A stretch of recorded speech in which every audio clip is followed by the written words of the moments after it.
మీ ఇంట్లో pocket oil వేడి చేస్తే నల్లగా అయిపోతుందా? అంటే అది కల్తీ ఆయిల్ అని అర్థం. అసలు రిఫైన్డ్ ఆయిల్ని ఎలా తయారు చేస్తారో చూద్దాం.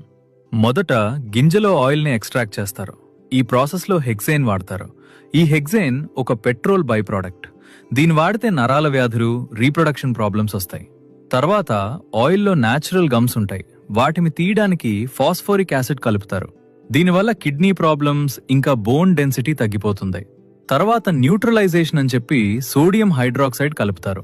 అది మనం వాడే సబ్బులో ఉంటుంది. తర్వాత బ్లీచింగ్ చేసి కలర్ చేంజ్ చేస్తారు. తర్వాత స్టీమ్ చేస్తే అది గోల్డ్ కలర్లోకి వస్తుంది. అప్పుడు బాటిల్ చేసి ప్యాకెట్స్ చేసి మనకు అమ్మేస్తారు. అంటే మామా, నీ ఆయిల్ ప్యాకెట్లో ఆయిల్ లేదు, కెమికల్స్ ఉన్నాయి. కాబట్టి కోల్డ్ ప్రెస్డ్ అదే ఎద్దుగానుగలో చేసే ఆయిల్ని వాడు మామా, నీ హెల్త్కు మంచిది. కొంచెం కాస్ట్ ఎక్కువే, కానీ నీ ప్రాణం కన్నా కాదు కదా మామా. ఎంతమంది రిఫైన్డ్ ఆయిల్ వాడుతున్నారో ఆయిల్ బ్రాండ్ నేమ్ కమెంట్ చేయండి మామా. రిఫైన్డ్ ఆయిల్ని ఎలా తయారు చేస్తారో చూద్దాం.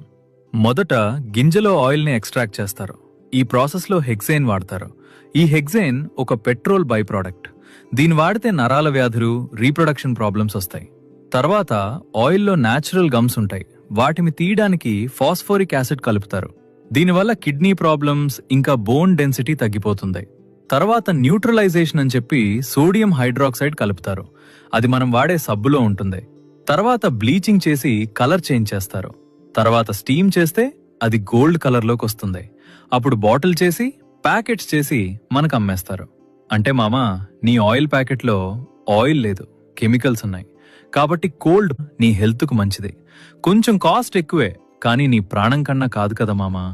ఎంతమంది రిఫైన్డ్ ఆయిల్ వాడుతున్నారో ఆయిల్ బ్రాండ్ నేమ్ కమెంట్ చేయండి మామా.